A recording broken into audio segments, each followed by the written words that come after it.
Hey, this is Brett Kitchen. And Ethan Cap, and we're here at Lagoon. What is this, a theme park? It's kind of like our version of a theme park here in Salt Lake City. That's how I feel. I always come here and I feel like it's like the mini version of a theme park. It's not their attempt to make a good theme park. It is, and it's the only thing we've got. So this is what we're left with. This is where we come, and it still costs us $50. Yeah, it's like that to get into Disneyland. I wouldn't recommend it. I really wouldn't. But there's a couple of good rides.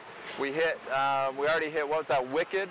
Wicked. And Ethan just about threw up. We're going to try to get Ethan. The play is much better. Go to the play Wicked, not... Don't ride the ride? No. Well, we're going to get Ethan on the Colossus and see how many times he can take it, because, you know, we all love our theme parks here in America. People drive all over the country to come go to Six Flags or Disneyland to get thrown around for 2 minutes and then go stand in line in the hot sun for a little while. And so a lot of people are feeling that way about their money too, you know, getting beat up over and over again riding that stock market roller coaster, and you know, after a while it gets a little old. Well, we just went on Wicked, and it's really cool because it basically brings you straight up, right? And that's how I felt my money was going. Like, I can't even remember the years. It was like 90s and 2000s. My money was just going up. Literally, I was putting my money in like any stock and it went up, right? And then what happened in 2008? Just right. Exactly like that happened. And that happened fast. And I remember the day that it happened, and it was fast.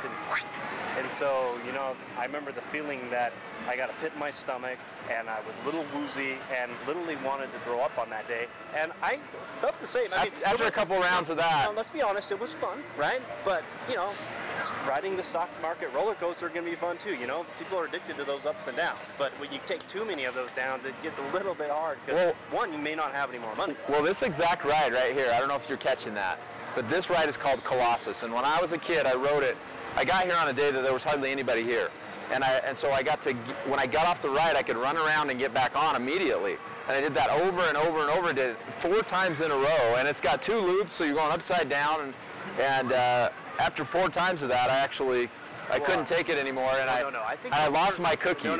Well, you did. I wasn't there during that day. Yes, I did. But the worst right here is what's called a wild mouse. Wild mouse. Because this thing just, what is it, turns and jackknives you, and it's almost like you get done and you feel like you've been in an MMA fight, right? Because you just walk off and you're beat up. Well, it breaks your neck. I mean, it's like going straight and takes a 90-degree turn, so we're going to try to show you some of that if they'll let us on with the camera.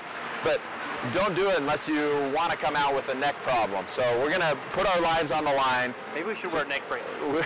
We didn't bring any. Dang it. We're going to put our lives on the line and show you the wild mouse and try to come out without any major spinal difficulties.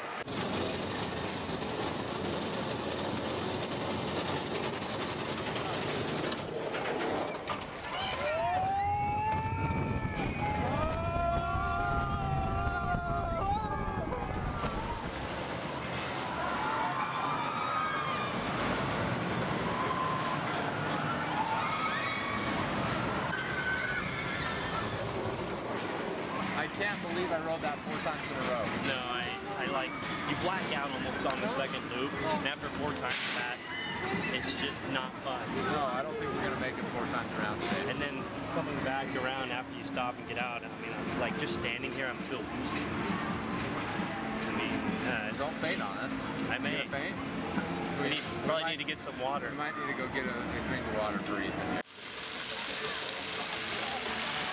But for a while, Ethan, people didn't think they were on a roller coaster. It was just up, up, up, like you said. But when you look back on why it was going up, it was a lot of it because of the boomer population. Yeah, I mean, literally, if you look back in history, like when they were born, hospitals had a huge population of babies there, right? And I think what you say, it's like a boa constrictor eating a rabbit, right? Yeah, if you've ever watched that, it's like this bulge going along, and that's how it is with, you know, when it was high schools and colleges, and then them entering the workforce. And in 1980s, about when the 401k came into being, and for 30 years, boomers worked, and then they contributed to 401ks, put most of that money into the market with mutual funds, and so they basically funded the growth of the market for that long. And so the question is, what's going to happen now that those boomers are turning 65? 10,000 boomers every single day are turning 65. That's a lot. That's a lot of people, man. That's a lot of people with a lot of money, right? That's like compared to everyone else. That's like a football stadium a week of turning 65, and these baby boomers retiring.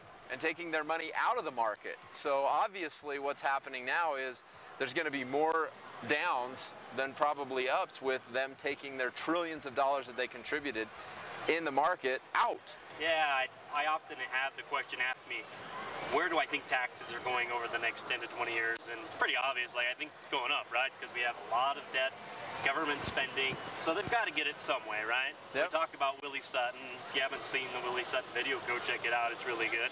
But it talks about, hey, you know, they're gonna go where the money is.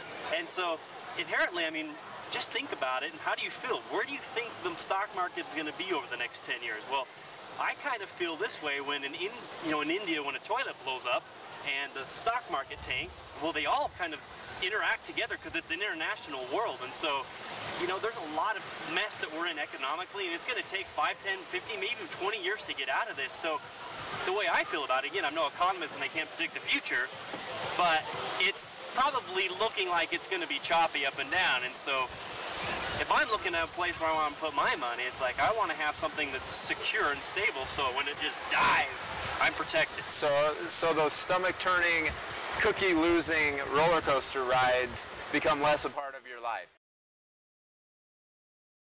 We're getting ready to go on the ups of the market, and then maybe the back down. Maybe. Hopefully we come back. Coming back down. All right, here we go. The suspense is killing me.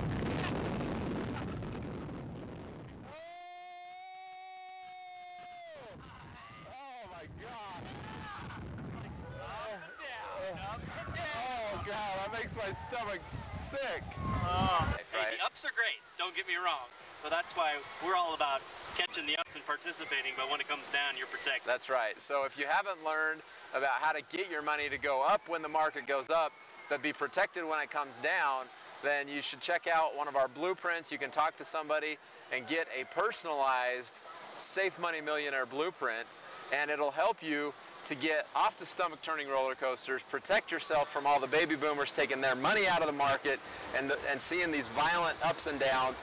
And it may just, you know, be what you're looking for. So take a look and let us know if you have any other questions. We're here to answer those questions and help you get on the path to becoming a safe money millionaire.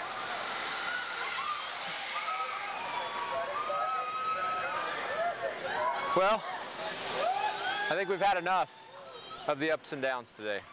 We hit the Wicked a couple times, we hit the Colossus a couple times, now we rode this thing. The only time we weren't sick was when we were on the Sky Coaster. That was nice. Just moving along, nice and easy. Gradual and up. just only the ups in the Sky Coaster. So we like, only the ups.